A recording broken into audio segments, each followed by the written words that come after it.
अल्लाहुम्मा सल्लि अला सय्यिदिना व मौलाना मुहम्मदिन नहमदुहु व नुसल्ली अला रसूलिहिल करीम।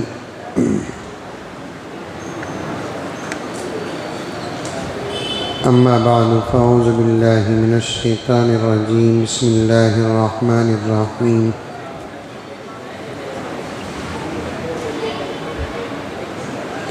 वकज़ालिक जअलनाकुम उम्मतन वसतन लितकूनू शुहदाअ अलन्नास।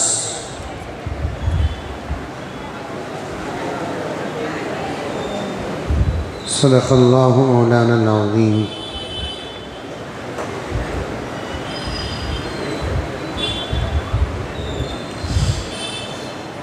मुअज़्ज़ज़ सामीन,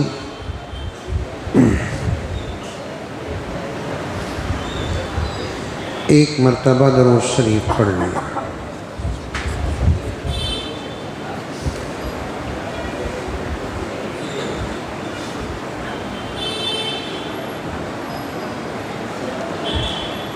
मैंने जो आयत तिलावत की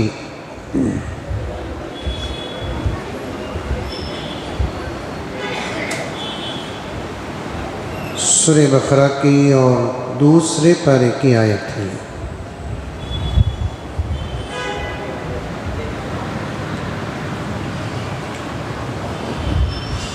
रमज़ानुल मुबारक का महीना आता है।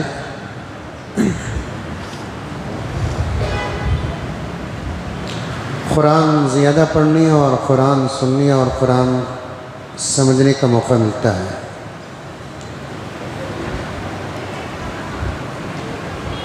मुख्तलिफ़ जगहों में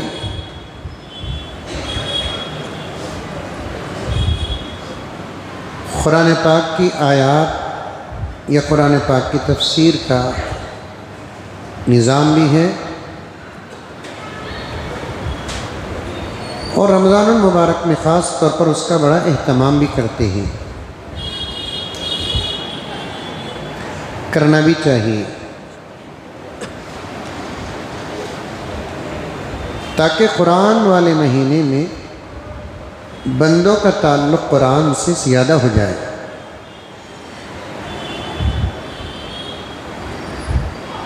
लेकिन एक बात तय है,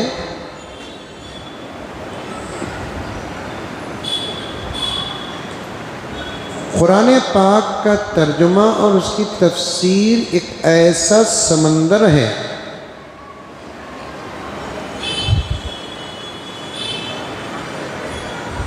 जिसकी अंत तक आज तक कोई नहीं पहुंचा।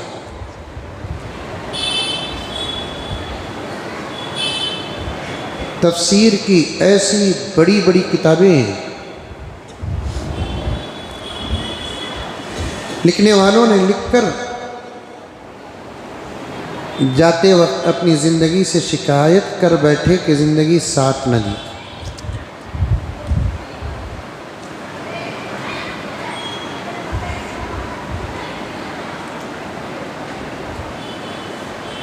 और ताज्जुब की बात भी नहीं है, इसलिए कि किसी इंसान का या मखलूक का कलाम नहीं है, ये अल्लाह और खालिक का कलाम है।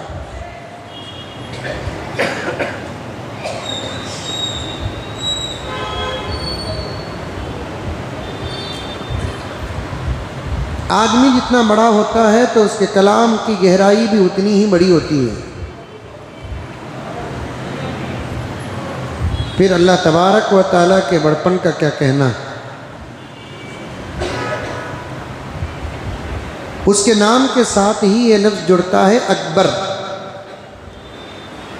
अल्लाह इतने बड़े हैं, इतने बड़े हैं, इतने बड़े हैं कि उनसे बड़ा कोई नहीं है। अकबर का तर्जुमा यही आता है। अजान सुनते नहीं, अजान देते नहीं, अकबर का यही तर्जुमा आता है, सबसे बड़ा। और मुफस्सिरीन किराम लिखते हैं इतना बड़ा, इतना बड़ा, इतना बड़ा कि उससे बड़ा कोई नहीं, पर वो ज़ात है अल्लाह तबारक व तआला की। और उसके कलाम में कितनी गहराई होगी आप हजरात समझ सकते हैं। मुझे गुज़िश्ता साल की कुछ बातें इस वक्त याद आ रही हैं। दूसरे नबियों पर अल्लाह ताला ने अपने किताबों को नाजिल किया। मेरे नबी सल्लल्लाहु अलैहि वसल्लम को अल्लाह तबारक व तआला ने कलाम अपना नाजिल फरमाया। दूसरे नबियों की उम्मत को अल्लाह की किताबें मिली। मेरे नबी की उम्मत यानी हमको अल्लाह तबारक व तआला का कलाम मिला।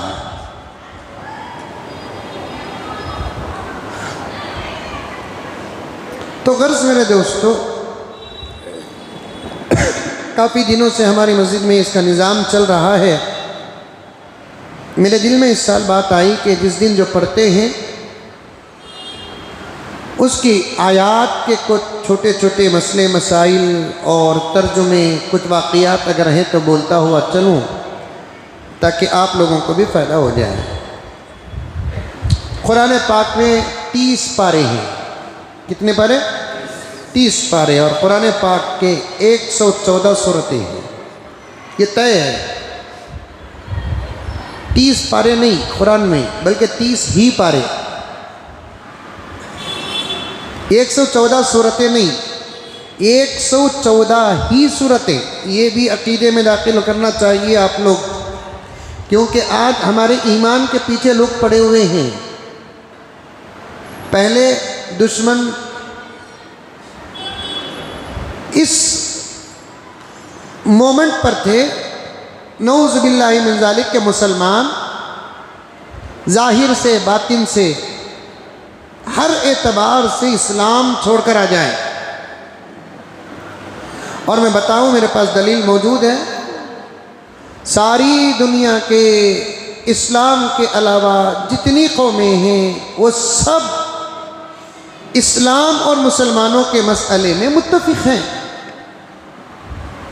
समझ में आ रही है बात? सारी दुनिया में इस्लाम के अलावा जितनी कौमें हैं वो तमाम कौमें एक बात पर मुत्तफिक हैं, क्या? कि मुसलमानों को इस्लाम से बाहर करो। बड़ी बड़ी कॉन्फ्रेंसें हुई, मीटिंगें आज भी हो रही हैं, कोशिशें आज भी हो रही हैं कि मुसलमानों को इस्लाम से बाहर करो। आप सवाल कर सकते हैं, आखिर उनको हमारा इस्लाम में रहना क्यों पसंद नहीं? एक सवाल है नहीं, जहन में आया? अरे सवाल आया नहीं आया? आखिर उन लोगों को हमारा इस्लाम में रहना क्यों पसंद नहीं? उसके कई जवाबात हैं। एक जवाब ये है,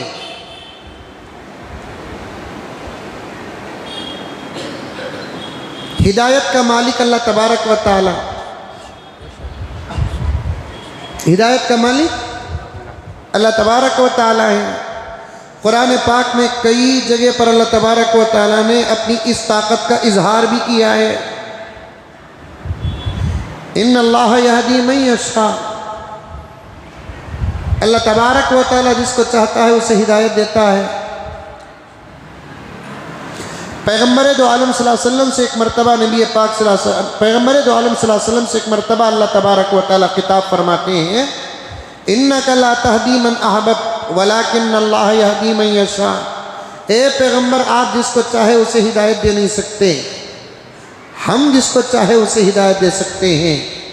आपका काम दावत देना, तबलीग करना, हमारा काम हिदायत देना। इसकी बेशुमार मिसालें हैं।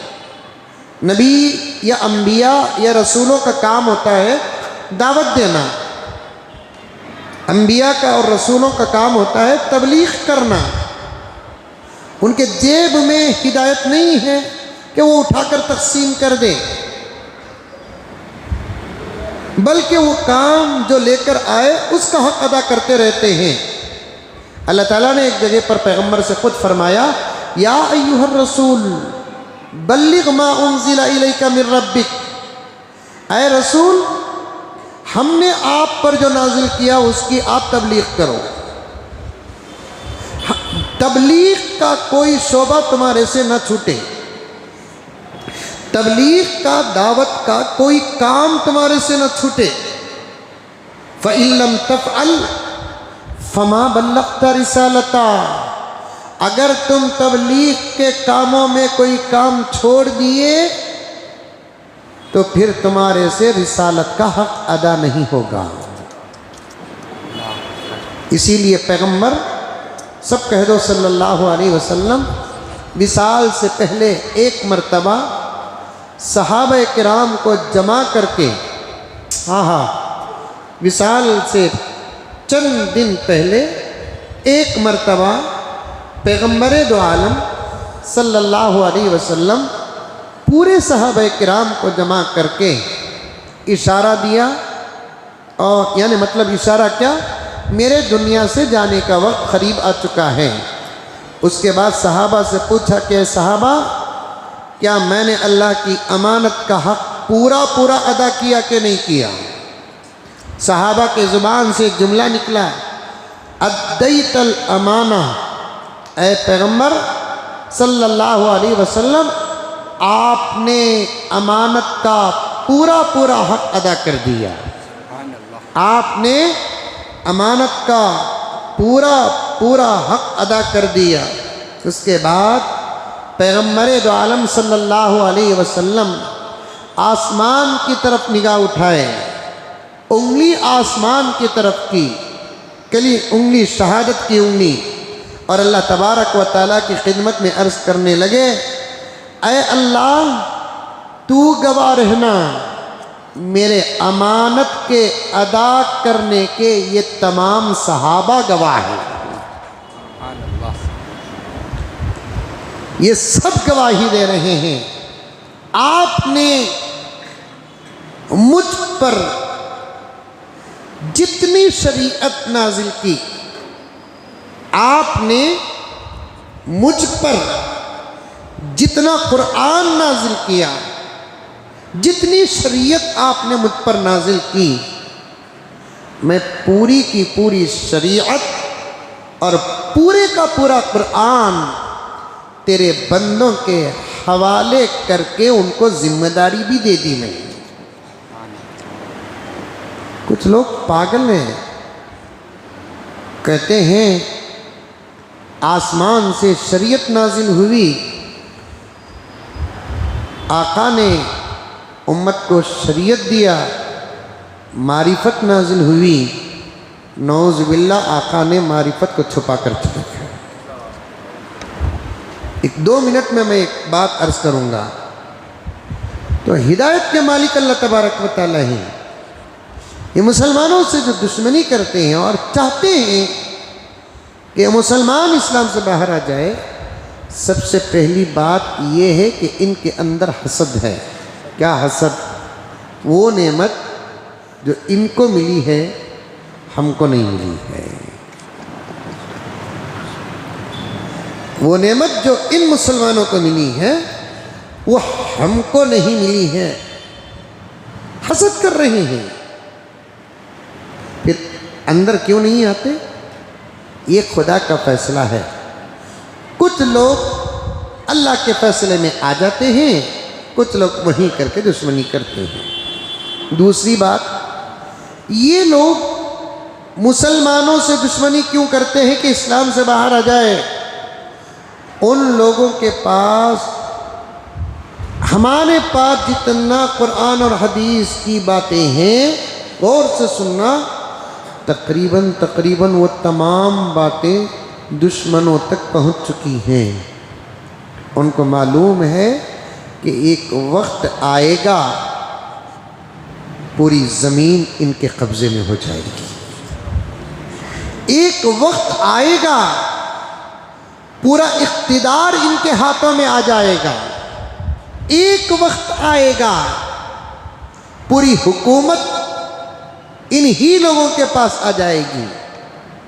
हज़रत मेहदी के आने का उतना यकीन अभी उम्मत में पैदा नहीं हुआ जितना कि दुश्मनों के अंदर पैदा हो गया है।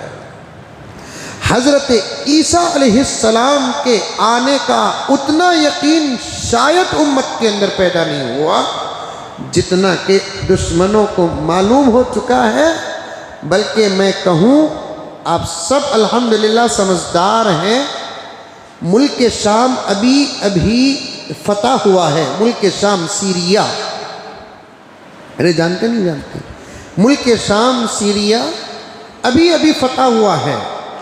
50 साल दुश्मन के हाथ में था, अल्हम्दुलिल्लाह तख्ता पलटा।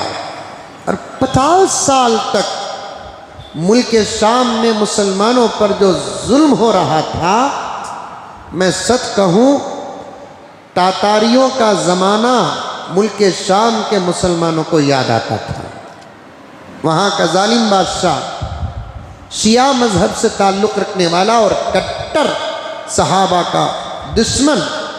शिया और रवाफिज़ में कुछ लोग हैं जो सही भी हैं, लेकिन वो हज़रत अबू बकर और उमर के मुकाबले में हज़रत अली को फजीलत देते हैं, लेकिन अबू बकर के शान में गुस्ताखी नहीं करते, उमर के शान में गुस्ताखी नहीं करते, आयशा के शान में गुस्ताखी नहीं करते। तो ये वो शिया और रवाफिज़ है जिनसे हमारे मुहद्दिसीन, इमाम बुखारी जैसे मुहद्दिस भी उन लोगों से रिवायत नकल करके लिखी है। लेकिन कुछ लोग हैं जो नाम के शिया व राफसी हैं, लेकिन उनका इस्लाम के अलिफ से तक ताल्लुक़ नहीं है उनका। मुल्क शाम में उन्हीं का एक बादशाह था, ऐसा जुल्म करता था, ऐसा जुल्म करता था।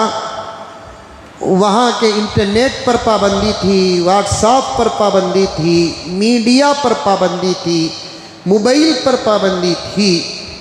मुल्क शाम अभी करीब में तकरीबन 6-7 महीने पहले आज़ाद हुआ या 8 महीने पहले आज़ाद हुआ। अब वहाँ के जेलों से कैदियाँ जो निकल रहे हैं, उन लोगों का बयान शायद आप लोग सुने कि नहीं सुने। वहाँ के कैदियाँ बोलने लगे कि हमने दिन का उजाला देखकर 40 साल हो गए। दिन का उजाला देखकर हम 40 साल हो गए। कोई कहता है कि 35 साल हो गए। एक मुलजिम जो वहाँ के जेल में था, जब बाहर निकला तो उससे पूछा गया कि तू क्या पाता है बाहर निकलकर। उसने कहा कि मैं बिस्तर पे सीधा लेट कर 20 साल हो गए। ऐसा जुल्म, ऐसा सितम, और भी कुछ बहुत सारी बातें हैं। खैर, लेकिन अल्लाह का फजल कि अब आज़ाद हो गया मुल्क शाम। मुल्क शाम आज़ाद होते ही फिर दुश्मन जमा हो गए, क्योंकि हदीस में है कि क़यामत के करीब मुल्क शाम पूरा इस्लाम के हाथ और मुसलमानों के हाथ आएगा। क्योंकि मुल्क शाम ही एक ऐसा मुल्क है जिसके बारे में प्यारे आका सल्लल्लाहु अलैहि वसल्लम ने इरशाद फरमाया, क़यामत के करीब अल्लाह जो ईसा अलैहिस्सलाम को आसमान से उतारेंगे, वो इसी मुल्क शाम ही में उतारेंगे। अब हज़रत ईसा अलैहिस्सलाम के उतरने का रास्ता साजगार हो गया कि नहीं हो गया? माहौल साजगार हुआ कि नहीं हुआ? ये तमाम आसार उनको नज़र आ रहे हैं जो दुश्मनों को। तो उन्होंने ये फैसला कर लिया कि मुसलमानों को इस्लाम से बाहर करो ताकि इनके हाथ हुकूमत न आए, इख्तिदार न आए। देखा, सदियों की मेहनत के बाद भी उनको उनकी मेहनतों का नतीजा न मिला। पॉइंट की बात सुनो, पूरी तवज्जो के साथ सुनो। सदियों सौ सालों की मेहनत के बाद भी उनको उनकी मेहनत का नतीजा नहीं मिला। तो उन्होंने क्या किया? मुसलमानों के अंदर गलत अकीदों को दाखिल कर दिया और ये फैसला कर लिए मजबूर होकर वो डायरेक्ट खुले तौर पर वहाँ से यहाँ नहीं आएंगे।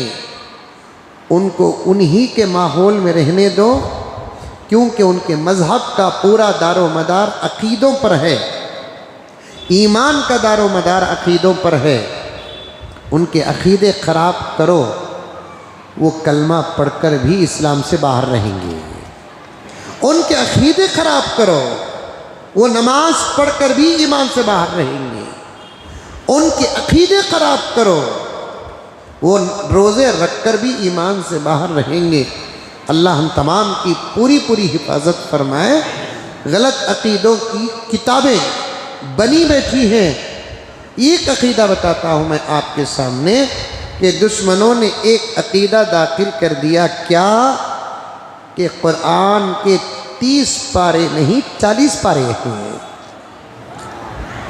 कुरान के 30 पारे नहीं 40 पारे हैं।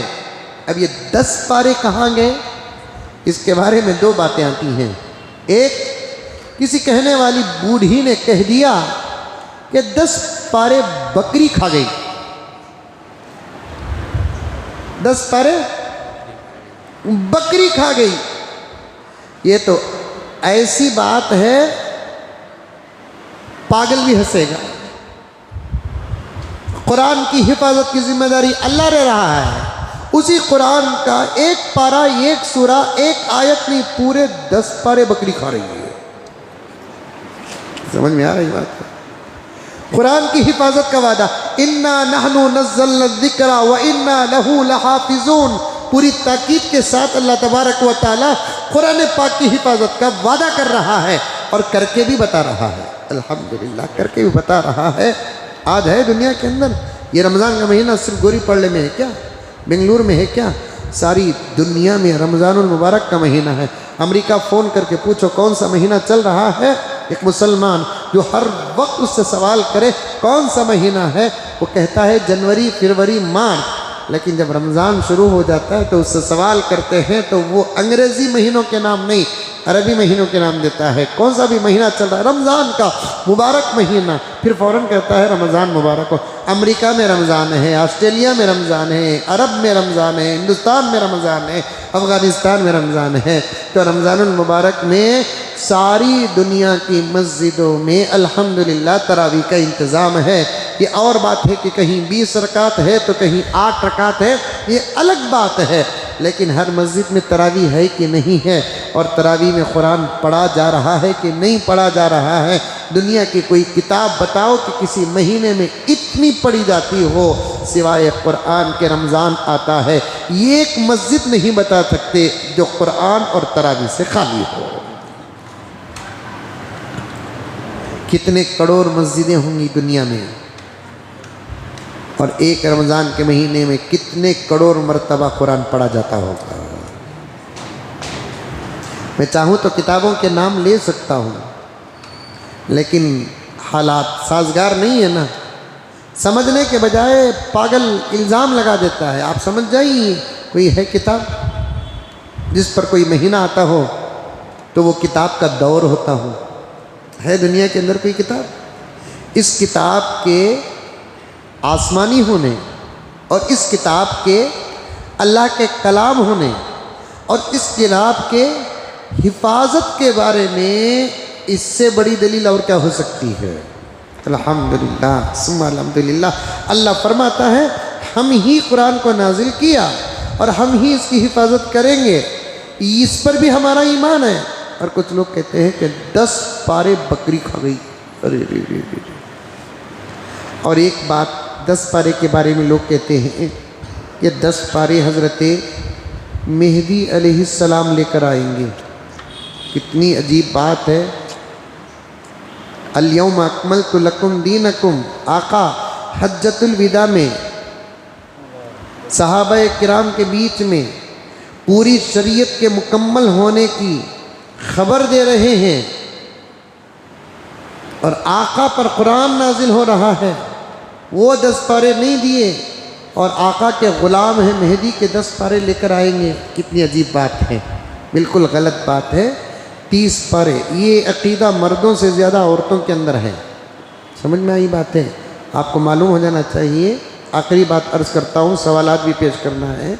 कुरान पाक के बारे में इत्तिफाक से अगर हटोगे तो फिर आदमी मोमिन नहीं रहता। 30 पर इत्तिफाक है, हट गए तो उन्हें मोमिन नहीं। 114 सूरतों पर इत्तिफाक है, उससे अगर हट गया तो उन्हें मोमिन नहीं। कुरान पाक के वो बातें जिस पर पूरी उम्मत का इत्तेफाक है, उस इत्तेफाक से हटोगे तो फिर ईमान को ख़तरा पड़ेगा। बकिया बातें इंशाअल्लाह ताला आपके सामने अर्ज़ करूँगा कल।